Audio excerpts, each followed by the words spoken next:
I'm going to talk about technology. It's everywhere at the moment, and basically, how do you keep up? I don't know.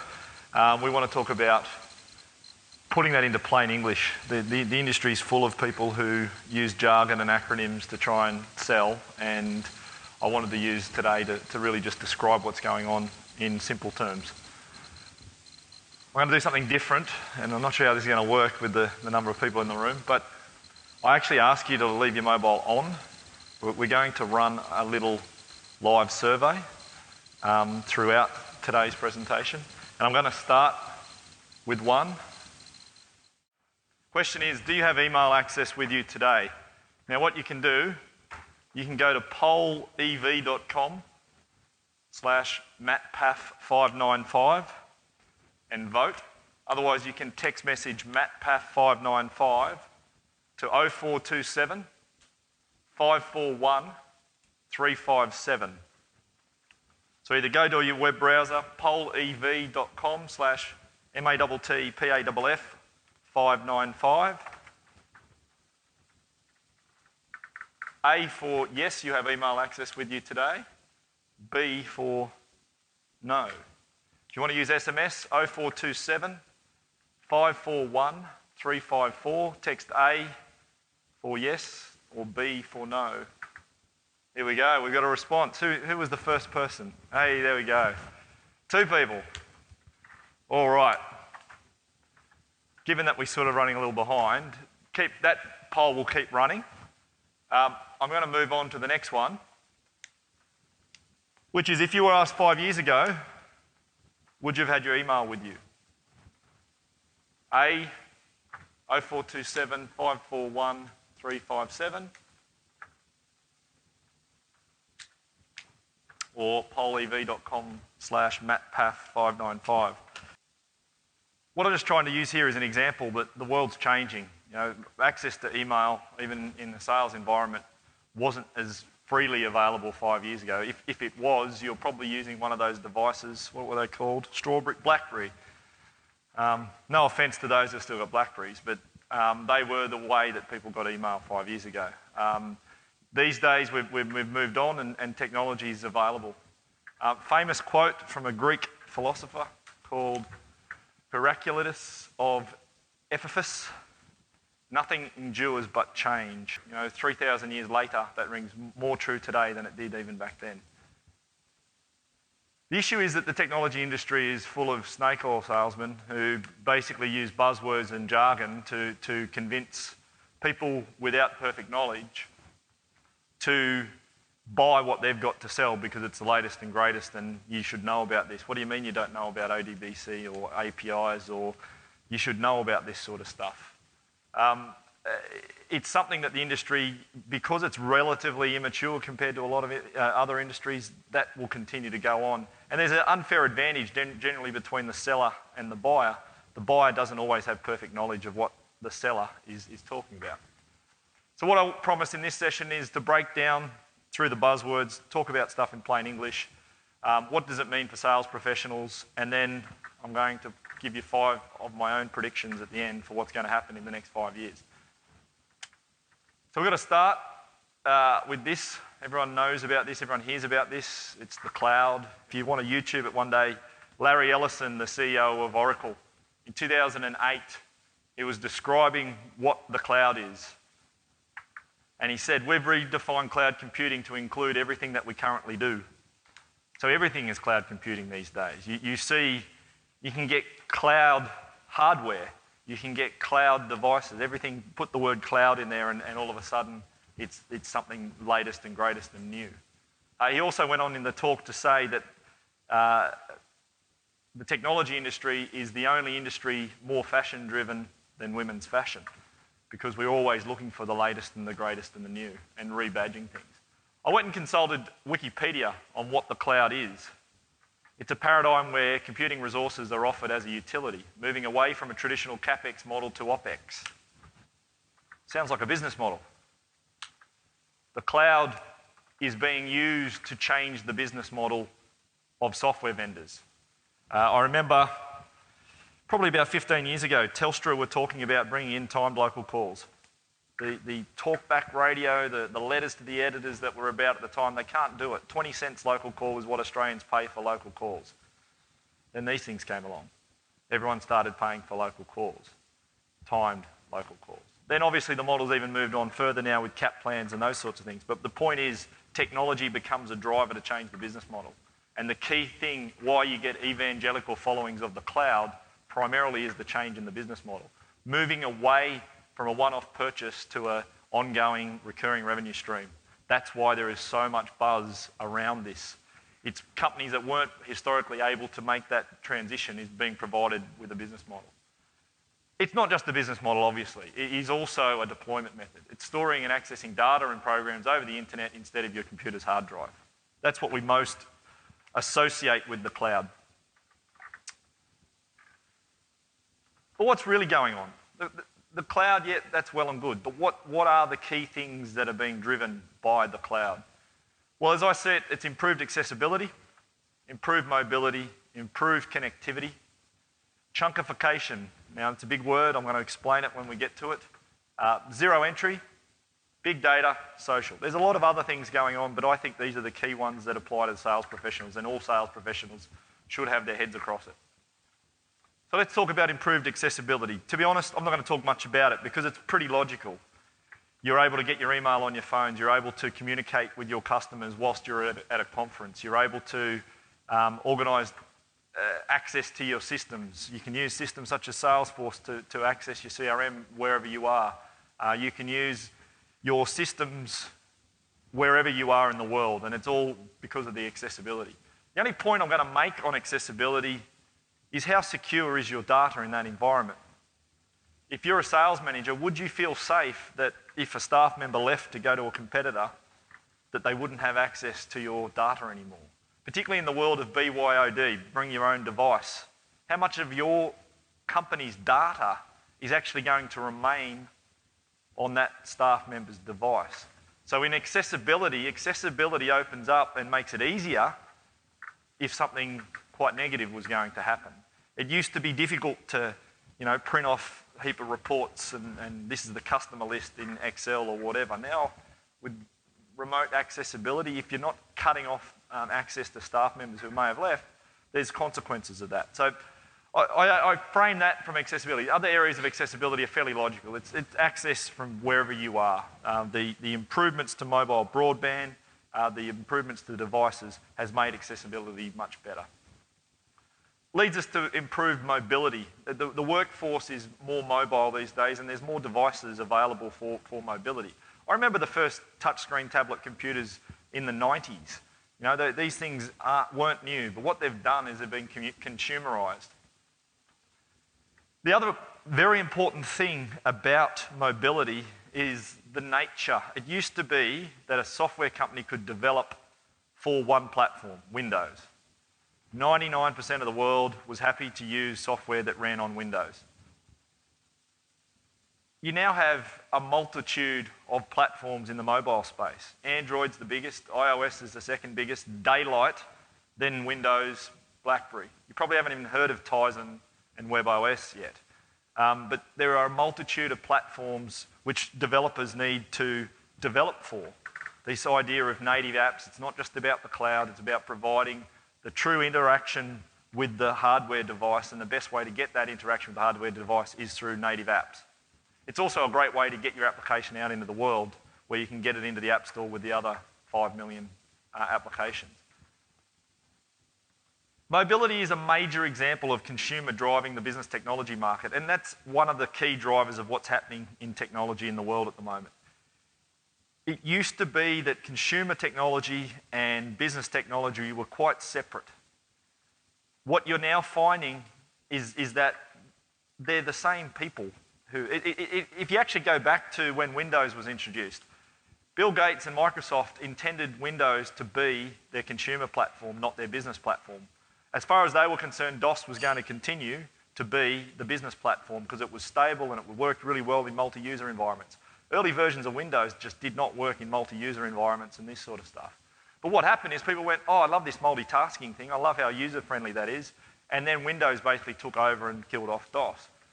So what you're now finding in the mobility and a lot of the technology space is that consumers in their lives are driving the technology that they're using in business. That's why iPhones and iPads are now Apple's first example of products that have really been successful in the business space. Because the consumer technology, Steve Jobs got something right. He understood that the consumer wants it to be simple, it wants it to be easy, and there needs to be a little bit cool in the process. And that technology is then coming through into the business space. Connectivity. Now, connectivity is the big game changer at the moment. Connecting staff, sales staff in particular for this conference, to their office, but also connecting data through the ecosystem.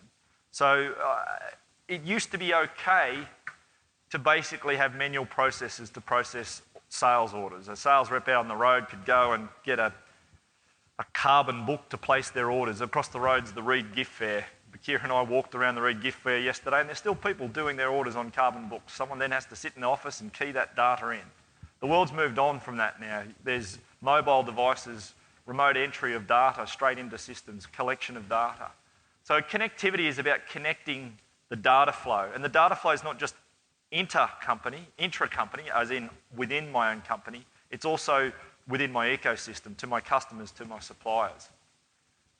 So what you're finding is that the world's moving to streaming, as I call it, streaming or real time. People are not patient to wait anymore. Basically, how many 16-year-olds would wait 3 seconds for a browser to load? They'd think that there's something wrong with a computer. Those of us who were around in dial-up internet days used to wait minutes for pages to load. But the technology has improved and people just expect stuff to happen instantly. They don't want to wait. So if a customer's placing an order, they expect instant confirmation of that order. They expect that to be shipped today. The world, you go to websites like Book Depository, and I can order books from the UK, and it arrives in my office in northern Sydney in 3 days from the UK. That's very quick. I can order on theiconic.com, and in Sydney I can have it delivered within 3 hours. I can order clothes. People are expecting things to happen more and more in real time. Your interaction with your customers are expecting things to happen in real time. So what you're finding with the connectivity is it allows for that more real-time interactions between customers and suppliers and the ecosystem. It's also seeing the elimination of data entry, and I'm going to talk about this in more detail in a moment. The other thing about connecting ecosystems is it's driving efficiency in reducing manual labour for things that can be automated. Data entry, the way that we communicate with our customers, and that way of communication, it can overall reduce costs. I know in Sydney, no matter where you go in Sydney, you've got to allow an hour in traffic. You can be going 10 minutes down the road, but you've got to allow an hour because you never know what the traffic's going to do. So what we do is we do more and more video conferencing, over the internet, interactions with our customers. So this leads me to my next question. If you've got your mobile still out, do you currently use video conferencing, Skype, GoToMeeting, WebEx, any of those types of tools in your sales process at the moment? A for yes, B for no. I think more and more face-to-face can actually happen across the internet. I think more and more people are accepting of that model because people are time poor. They don't need to basically spend time in traffic getting out to visit clients and those sorts of things, and people are more accepting of that. Obviously, this depends on the business that you're in, but do your customers have the ability to place orders with you 24/7? Do they have the ability to order via a website? Do they have the ability to get their orders across to you in effectively real time on their terms? Customers want to work in their terms, not in your terms. And they'll find a supplier who will work in their terms if you're not going to be able to provide that. It's interesting. This is a part of that streaming. It is something that people just expect. I use the word chunkification. What the hell is chunkification? Well, it's actually, as the word actually sounds, it's about breaking stuff into chunks. Splitting up separate parts of your overall business management system into discrete parts. What you've found these days with the connectivity between software packages is the ability to pass data to and from seamlessly without human interaction. What used to happen is export of CSV files or tab delimited files and manual imports in order to move data from one system to another, or a manual interface that the user was able to do. These days, with cloud technologies and what's called web service APIs, which I'll talk about, we're able to basically break the systems up into discrete parts, but eliminate double entry of data. So whether you're using a CRM system, an accounting system, a separate website, these things all will talk to one another seamlessly through the use of modern interconnectivity. And the thing that does that is something called APIs. API stands for Application Program Interface. What it means is, how do two systems talk to each other? If one speaks French and another speaks German, what's the common language that they're going to use in order to get that data from one system to the other? So that's where you hear the term API, and that is something that has improved technology dramatically in recent times. Funnily enough, chunkification, there is a little bit of a counterculture to it because people get sick of ending up working with 5 or 6 different vendors. I'm using the vendor to do my job management system, I've got a different vendor to do my accounting system, I've got a different vendor to do my website. And then when something goes wrong, everyone blames one of the other vendors that, oh, this is the issue with your website, it's actually your accounting system, not your website, etc. So there is actually a counterculture trend, which is one throat to choke. People looking for a vendor who's going to provide it all. Even if the technology isn't theirs, I always use the example of a Holden motor car. Holden don't make the blinkers, the tyres, the stereo, but they pull it all together and they take responsibility for the complete system. So one throat to choke is where people are expecting a service provider to be the overall conduit to technology for those organisations. And so there is a bit of a counterculture to chunkification. So you're seeing 2 very distinct ways that the market of technology is segregating. Zero entry. Again, as the name suggests, zero entry is moving us away from data entry towards connecting business processes via software connections and workflows, data flows. And that's that API I was talking about before. But zero entry goes beyond that. Where you're seeing zero entry is it's massive in accounts payable right now. People receiving emails of invoices don't have to then key that invoice into their accounting system. That gets automatically stripped using some technology that strips the data from the document and pushes it into the accounting system automatically without any human interaction. There's companies such as Receipt Bank and Extractor. There's a whole heap of organisations that have popped up that are automating that accounts payable process. That has implications on the sales process because obviously that's part of one end of the sales equation is sending documents, purchase orders, invoices, those sorts of things. And so if you're getting to that zero entry point using the data stripping technology, it has implications on the way that you send your documents and your orders and your invoices and your purchase orders to one another. And it goes beyond EDI. There was this thing called electronic document interchange. It was a halcyon thing where people expected to be able to communicate between systems regardless of what those systems are based on a standard. The problem is everyone adopted their own standard. So you deal with Woolworths, you've got one standard. You deal with Bunnings, you've got a different standard. You deal with someone else and they've got different standards. They all took it from their own point of view rather than going through an industry standard. Where zero entry gets really interesting and scary is when it's overlaid with artificial intelligence. From a sales process point of view, I see a point in the not too distant future where there's contextual handling of all communications without human interaction. I go to a website, I log a query. Based on what it knows about the query and the words used within that query, a response is automatically given by the application. A person sends an SMS or goes on social media and it's not a human who is managing and reacting to those correspondences, it's actually a bot or computer generated. I talked to some of the guys out there and they're doing phone systems that learn and create that automatic feedback through the phone system. So this stuff is all coming together and I don't think we know where artificial intelligence is going to take us over the next few years. It's pretty exciting and pretty mind-blowing at the same time. Big data is a big word. It is unquestionably the new battleground for competitive advantage. How much you can take advantage of the amount of data that's now available on your target market, out in the world, is going to be where companies are winners or losers in the future. I'm just going to throw some numbers at you. 8 bits equals a byte. 1,000 bytes equals a kilobyte. Keep going down until you get to an exabyte. It's a bloody big number, okay? The reason I show you that is from the beginning of recorded time until 2003, there are a total of 5 exabytes worth of data created by humankind. We now create 5 exabytes worth of data every 2 days. That is just scary and phenomenal. Right? Every 2 days, the world is creating 5 exabytes worth of data. That works out for every man, woman and child on the planet to be 1 terabyte of data. So we're talking people living in high poverty in Africa or India. Every single person on the planet on average is 1 terabyte of data being accumulated based on that person.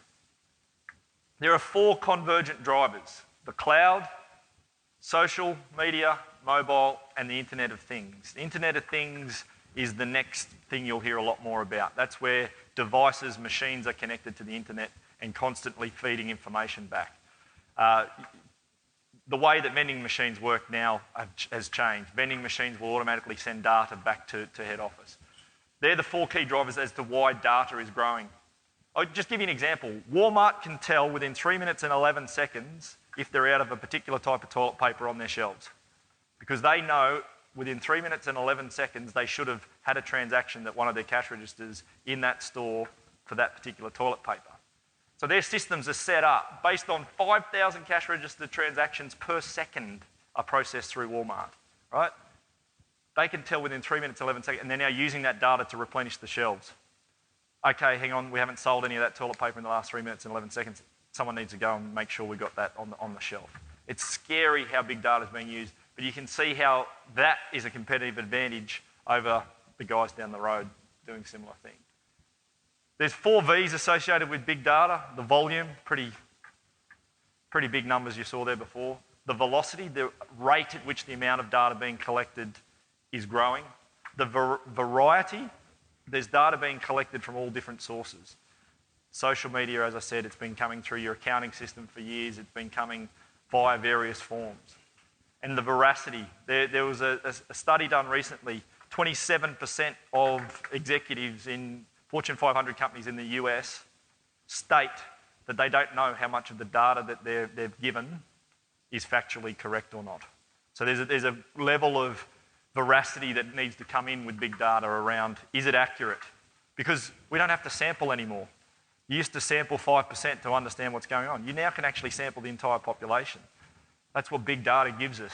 You know, I love it, some people hate it. Google have a thing called Google Now. When I arrive in Melbourne, it knows where I hang out, and it tells me you're 5 minutes away from this particular cafe or bar because I've come to Melbourne a few times in the last couple of years, and it tracks my movement. Some people are scared by that. I think it's fantastic. Data automation, crowdsourcing. I think this is a huge trend that's really going to take off. Why do I have to fill in information? Think about this. I'm setting up a new customer in my CRM system. If I know their ABN and I type in their ABN, why can't it go and get all the information about that customer? What their name is, their phone numbers, the main contacts within that, by sourcing that information from someone else who's already set that customer up. So what you will find is systems become more intelligent around saving you having to do data entry that someone else has already done. So if someone's already set that customer up, well, you don't need to, because you just create that identifier. Could be the ABN, could be something else. So what you'll find is applications start to learn based on artificial intelligence what you're intending to do, because they've seen other people do it, and it will pre-fill information for you. So that's going to be a huge part of big data. Social, I'm not going to talk much about this. I know John's got a talk on this, 1:30. All I'm going to say about social is ask the following questions. Do you have a Twitter account? A for yes, B for no. Do you have a LinkedIn account? Now, I'm specifically picking Twitter and LinkedIn because in my mind, I come from a business-to-business sales background.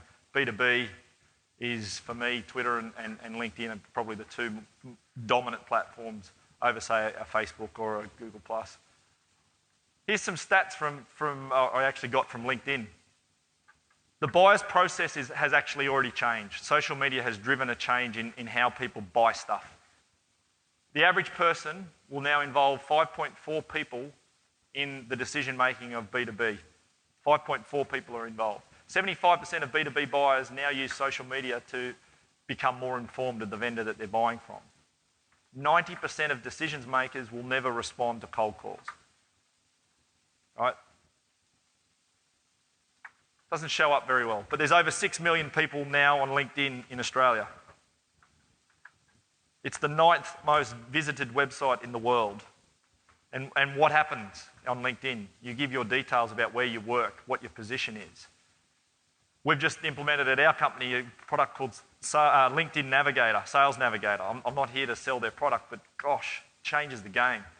I can actually work out who are the people I want to target without having to go to Dun & Bradstreet to pay for a database. I don't have to basically go and do my own manual search. I just tell it I want to target the gift and homewares industry in Melbourne, and I want to target all the C-level executives within that. And basically, LinkedIn will tell me who they are because all of them are already on LinkedIn. There's over 6 million people, and most of the C-level people on LinkedIn in your target industry are already on LinkedIn. Quickly on something called Convergent Evolution. Convergent Evolution is the process whereby organisms not closely related independently evolve similar traits as a result of having to adapt to similar environments. The dolphin and the shark, one's a mammal, one's a fish. They're completely unrelated in every way, except they're almost identical in their how they reacted to the water. They grew a dorsal fin, they have a tail, they swim through the water in a similar way, but they're completely organically unrelated. What you're finding with convergent evolution is unrelated technologies become related and pack stuff in. Look at all that there. Go back 10 years ago, these are the sort of devices you were carrying around. We now have one device now. It does all those things. So there's a lot of that's going to happen in the technology space. An application that only does one thing will grow, and you'll see, in my mind, a lot of mergers and acquisitions. Talking about convergent evolution, anyone know who that guy is? I won't waste any time. He's a Swedish physicist called Sverker Johansson. And what is he famous for? He has personally contributed 2.7 million articles to Wikipedia. Over 8.5% of all content on Wikipedia has been contributed by one man. How the hell does he find the time? He invented a bot to do it. I can't even pronounce the word, Lijbot. Lijbot crawls the internet looking for content. If it can find and validate content on multiple websites, it will automatically write an article that automatically then gets posted to Wikipedia. So what he's doing is he's basically created a convergent evolution of artificial intelligence, of the cloud, of a whole heap of things to actually put into a social media environment. I'm going to finish with my 5 predictions of the next 5 years. I reckon the word cloud will disappear from marketing. I think it is a fad term. Before it, we used the word internet or we used .com. I think the word cloud is a fad term. As I said before, you've got Larry Ellison saying that everything's been redefined as the cloud, so people will move away from using the word cloud. I think the Salesforce guys have stopped using it too much in the way they describe their marketing materials. Desegregation of the technology market. There used to be a very distinct difference between an entry-level business and enterprise in the technology that they used. Larger corporates would always use large systems like SAP, and they would never think of using anything outside that ecosystem. Well, the consumer-driven market states that if it's the same process they're doing and it's the same human being, regardless of the size of the organisation, there will be use of that technology at any level of the market. So you get small companies using software packages that otherwise may have only been for enterprise. Enterprise companies using small packages that they probably otherwise historically wouldn't have used. So rather than having entry-level, mid-market, enterprise, I think there's going to be a real desegregation of the software market. The automation of everything. Anything that can be automated will be automated. Why do I have to remember to send out debtors reminders? Why does my accounts people have to send out statements? Why do we have to basically chase up with phone calls? Why can't that just be automated? Why can't the system send a reminder on the day that an invoice is due? Why can't the system send a reminder 7 days later? Well, that's what's going to happen. The automation of everything. Anything you can think of that can be automated will be automated. The rise of artificial intelligence, I think we've only scratched the surface on what artificial intelligence will give the world in the next few years. You'll hear a lot more about it. It will be, in my mind, the big talking point of the next 5 years. My other one, I'm going out on a limb here.